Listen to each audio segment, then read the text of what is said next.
I remember everything from above the room. They brought me back, and it was 6 months later, I get diagnosed with MS. So I had like a double whammy, one right after another, back to back. And I'll tell you that, you know, here's a guy who, at the time when my diagnosis came in, I was weighing about 230.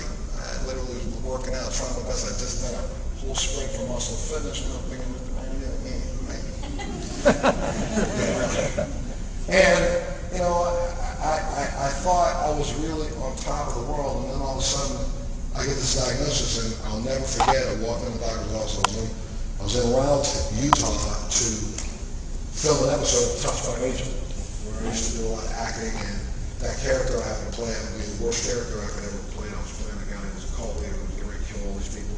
I'm the only person who Touched by Nature where Roman Downey at the end of the movie said, "Should we save him?" She said, "Nah, hell."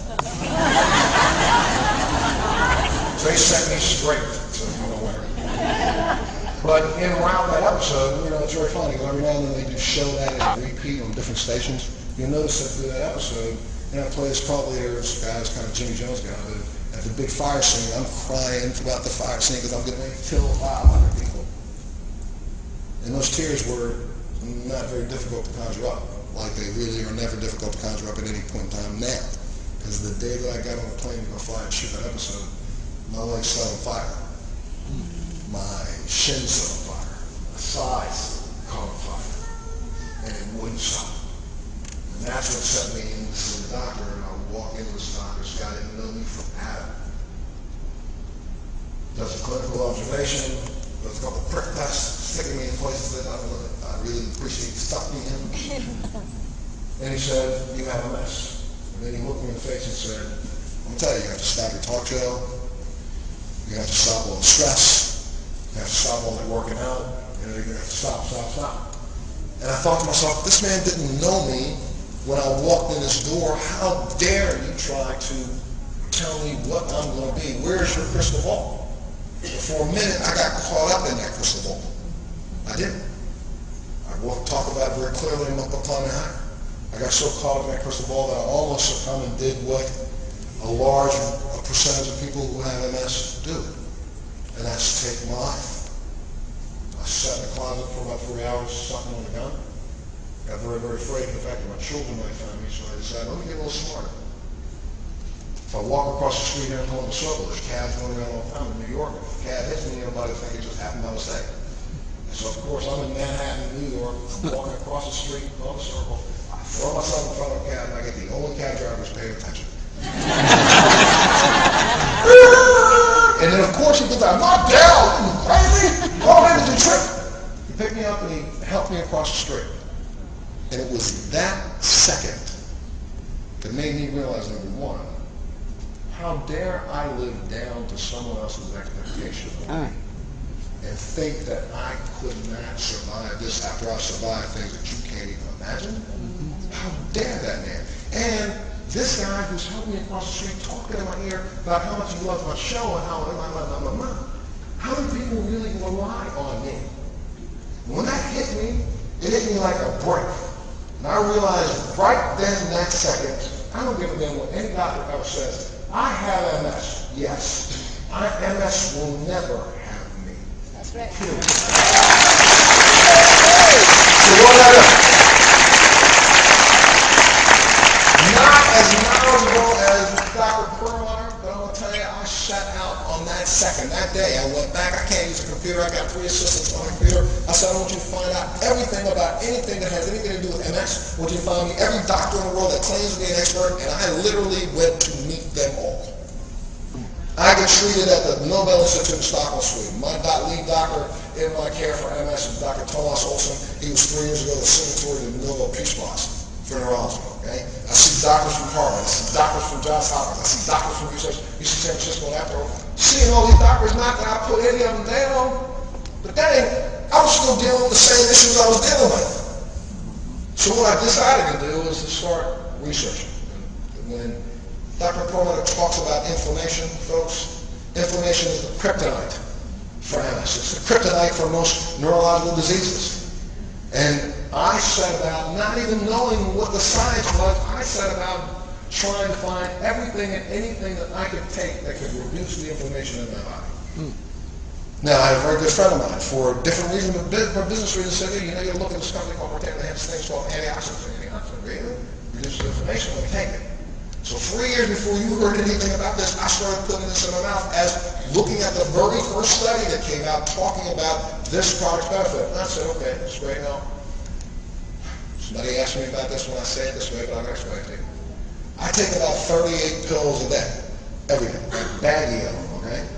And sometimes for me, it's a little tough for me to get up in the morning to put those little baggie together, so I had a housekeeper who was helping me out.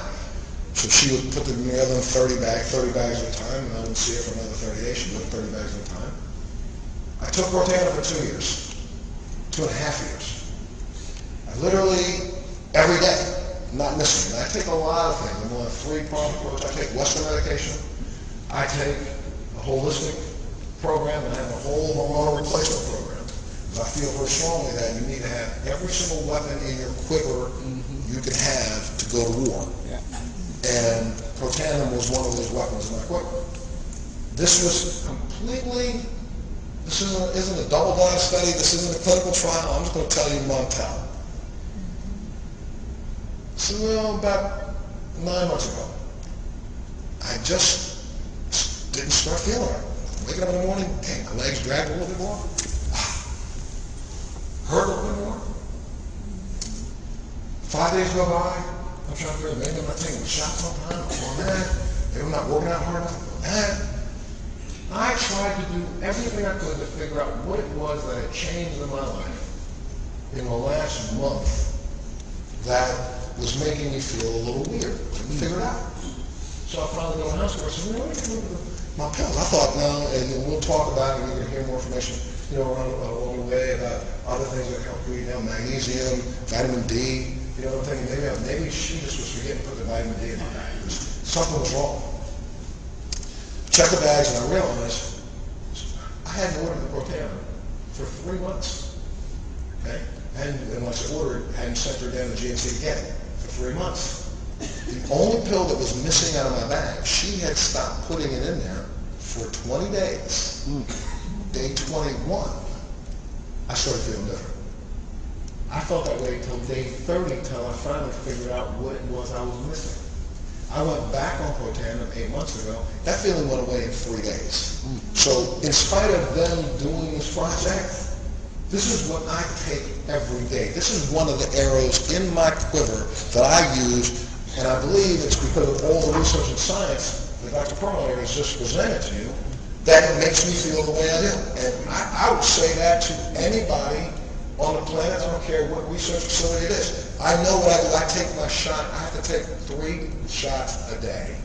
I take one of them within 15 minutes of itself every day for the last 3 years. I've not missed it before that. For 4 years before that, I was within an hour. I'm within 15 minutes a day. If I could fly here today and I'll wind up in London on the plane, I will get up, wake up, take that shot exactly on time. I'm that in. I do it with everything I do.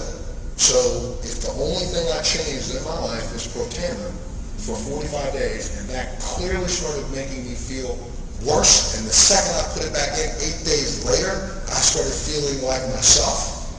This is a product that I'm going to be behind, and I want to try to make sure I get you behind to help you understand that you're embarking on an opportunity right now that I don't believe has been available in this world, MLM world, but I don't really believe this has been available since the dawn of selling products, because you have a product right now.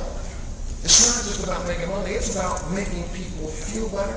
It's about impacting what the national discussion has been in the last couple of weeks, and we all hear everybody talking about healthcare, right?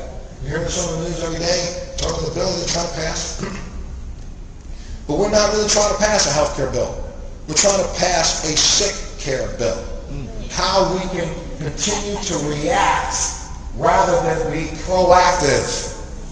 And right now you have an opportunity to walk out here and say to people when you talk about this product, this is an opportunity for you to lessen your health footprint. Your healthcare footprint. Why? Because as you start becoming proactive and reducing inflammation in your body, you will reduce your body's chances